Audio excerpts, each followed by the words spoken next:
So my name is Sudhir and this is Manisha James.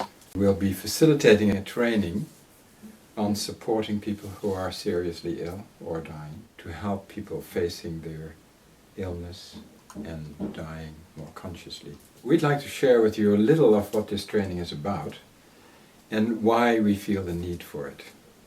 And we hope that some of you may be interested and possibly joining us for the next training. Perhaps you could start by telling us what this training is about and how it came about. Essentially, the training is to learn psycho-spiritual support of someone who's dying. By psycho-spiritual, I mean helping people address those issues that come up when they're seriously ill or dying. It's a really potential time that I don't think is given enough emphasis or understanding yet. If you imagine that you're very ill or dying and you've had to leave your normally active life, you've sort of stepped out of society, you're no longer an active parent, a businesswoman, a member of the tennis club and so on, all the roles you played, all those roles that helped define you, who gave you a sense of who you are no longer there. That's a very, very strong moment to sort of be asking, basically, who am I? And it may be for some people this is the first time they've actually stopped and asked that question. So, very potent time. And of course there are other issues, very sort of more practical, such as is my family going to be able to manage?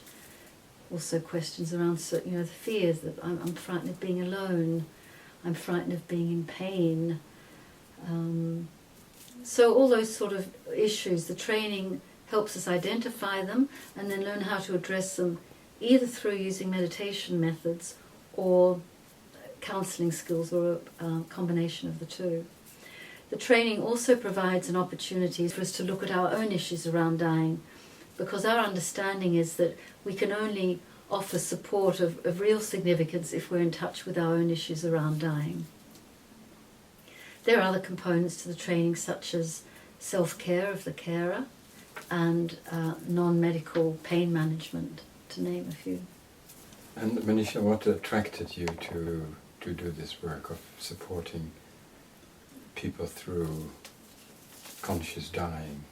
The main two elements are coming across the Indian mystic Osho. I was lucky enough to live in his community for many, many years.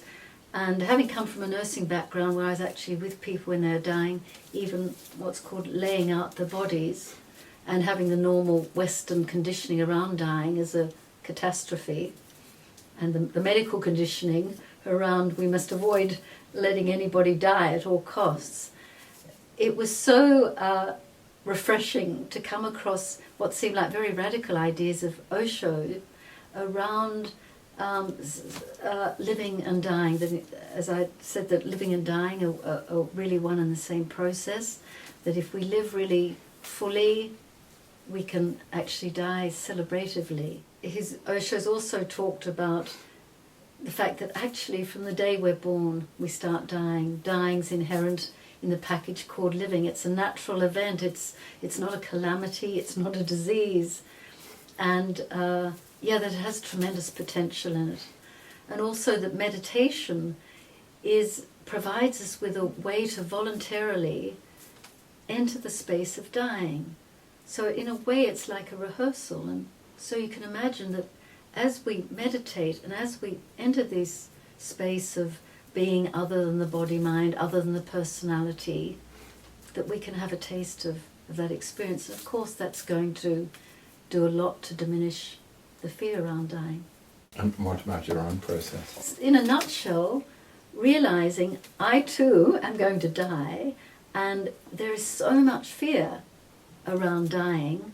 I don't want to run in the other direction. I want to run towards it. I want to explore it and find out more about dying. And if there are fearful elements to it, for me personally, I want to find out what they are and see if I can do something to dissolve those fears.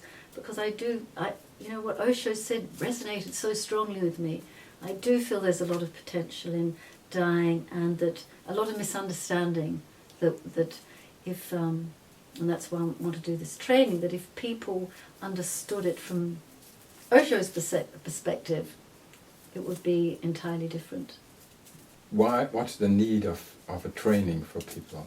I think it's beautiful to be able to, for example, to support a friend who's dying, at least feel a bit more sort of comfortable around that situation, not be avoiding it just when that friend needs you. It'd be lovely to be able to be there supporting them. And a parent, after all, our parents have given us birth, so it seems very fitting to me that we would then be available when it's their time to die, to be able to support them. Also, I think dying is becoming increasingly medicalised, by which I mean that though they don't want to, most people end up dying in hospital, and the whole medical ethos is around you must be kept alive at all costs. And I feel, hey, I would say let's take it back. Yes, of course, let's get help when we need to alleviate pain and other symptoms, but death is not the domain of the doctors. It's a sacred experience, it's an awesome experience, and it's one that we can use meditation to become familiar with. So I really want to reclaim death and dying. In the past, people were living in bigger families, closer knit families, and death was considered very much part of living, and children saw their granny or grandpa dying, but that was so, just a century and a half ago, but increasingly we're being shut away from it. I think the whole subject of death really needs re-examining. It's also part of your own experience, isn't it? To be Absolutely, yeah. I'm not just talking theory here or quoting other people. I've been with people and we've worked together on them, finding what's troubling about the prospect of dying and actually addressing it. And that's very beautiful work. I love to be able to help people move out of a fear space into one of understanding. So yeah, I feel very passionate about it because it's my own experience that it works, bringing consciousness to our fears and other issues around dying. Dying consciously, can you talk a little bit more about what you mean with dying consciously? Well, I think it in terms of when I was being a midwife, and the difference between someone who's done antenatal classes, learnt what changes her body's going to go through as her pregnancy continues, and then at the time of delivery, to understand the mechanism of expelling that child, and also about, for example, breathing, certain way to breathe, that you pant as the head's coming through and so on. There's certain ways we can learn to work with the body so that birth is realised as the awesome experience it can be. Compare that to someone who hasn't had any preparation, who's absolutely freaked out at the time of delivery because they're in pain and they're actually resisting their body and its very natural function. One is a conscious preparation, one is one without any awareness. And the same applies to dying. How can meditation help us in this process of dying? Not only helps us live more consciously, but it's actually a voluntary entry into dying. If you think about it when you meditate, perhaps, when you close your eyes, as in dying, you're moving away from the outer world. However many people are around you when you're meditating or when you're dying, essentially it's a journey that you take alone. In both meditation and dying, we move from the verbal dimension to silence. We move beyond the personality, ourselves as a personality with all those various roles through which we define ourselves. They're no longer relevant in this realm. Are there any specific meditation techniques? Techniques that, apart from being a voluntary entry into dying, help us address the various issues that come up around dying, such as fear of aloneness, fear of darkness, fear of letting go, not being in control, of dying, of being in a sense of expansion, of being beyond the body. methods to develop trust, methods to get in touch with our heart and our capacity to trust, to love, to forgive. The master key, as I see it, is the experiential understanding, not just the theory, but the felt experience that I am not my body with all these changes it's going through, whether it's just aging or the changes happening with sickness or dying. I'm not my body. I can't be, because I can observe it. I'm not my mind, less tangible than the body, but still you can observe, you have thoughts and they pass. And similarly, feelings. I'm not my feelings. I'm feeling down. I'm feeling happy. Whatever. They pass. And yet, there's a constant element to you that is observing all those changes. That's consciousness, or we can call it the witness, or the watcher. And that's because it's so pivotal, not only in living but in dying. We've actually named the training, the project that this training is under, the Samasati Support Person Training and the Samasati Project, because Samasati means right remembering. And that right remembering is, I am that eternal, constant watcher. If you have that key, you don't need too much more. As I've said, I see it very similar to birthing, and there's that experience of being a midwife, and I think I saw over 60 births and delivered quite a few babies myself. It was so incredibly touching. Even midwives who'd been trained for many, many years, everybody would stop as the child was being delivered, and there's such a sense in the air of being in the presence of something very primal and awesome. I can't think of a better word. And the same for me is around dying. There's such a sense of being in the presence of something very basic and something that simply makes one become silent. I love that space. And I feel very honoured to be able to be in that space with someone who is dying. And I love also, just as it was beautiful to help people who are in labour, to help allay their fears by suggesting certain things like a breathing technique or holding their husband's hand.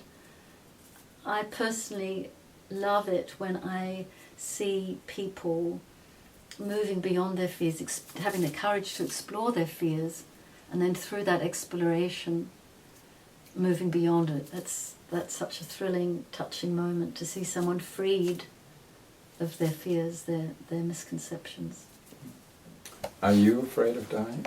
I can't answer that till I'm consciously facing my imminent death. However, I feel the same issues that come up around dying are there in living, perhaps magnified in dying, because there's no way we can escape them, and it really is a matter of life and death.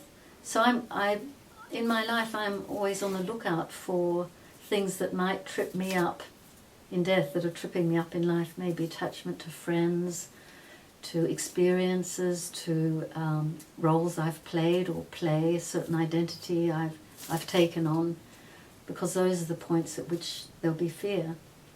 And I want to add, I don't always see it in terms of that I'm going to get rid of my fear, I'm going to work on this so there's no fear. My observation through life is that often it's a matter of simply being willing to bring awareness to whatever your issue is, saying yes to it. That's what it is, that's my fear, and accepting it. It's not saying I love the fear now, it's simply saying it's there. And there's something magical. There's even an alchemy, as Osho's talked about, the alchemy of awareness. Once we're aware and accepting of a situation, an issue, a person, everything changes. And what kind of people are joining this training? Age groups from, say, mid-30s to late 70s, men and women, people of a mix of nationalities and therefore conditionings, Spanish, German, French, American, English, Australian, people of a variety of careers, bankers, engineers, naturopath, marketing consultant, a fire watcher or firefighter. So, yeah, a whole range. And a variety of motivations that bring people to the training. Perhaps primarily people who want to be able to support a friend or parent through dying. People who want to look at their own issues to really explore what death means to them. And thirdly, people who actually would like to do this as their work. Trainees also have their feelings about the process of dying. The first module especially, in which we look at our own issues, is very emotionally charged. So there's certainly a safe, supportive environment created that we facilitators and the group itself provide for people to be able to be with those feelings, to share them. And the bonding of the group, therefore, is really an important ingredient. Are the participants finding the training? Lovely feedback, I think more amazing than I'd anticipated.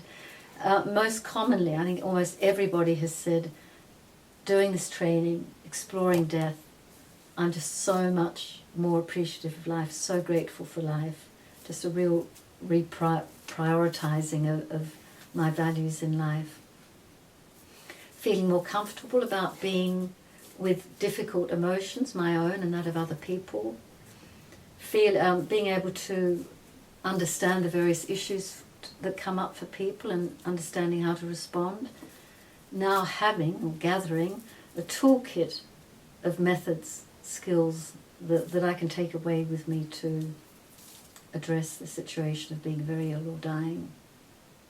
And many people appreciative of the terrific connection between the participants, which is evident not only in the workshop itself, but outside the workshop in intervening weeks.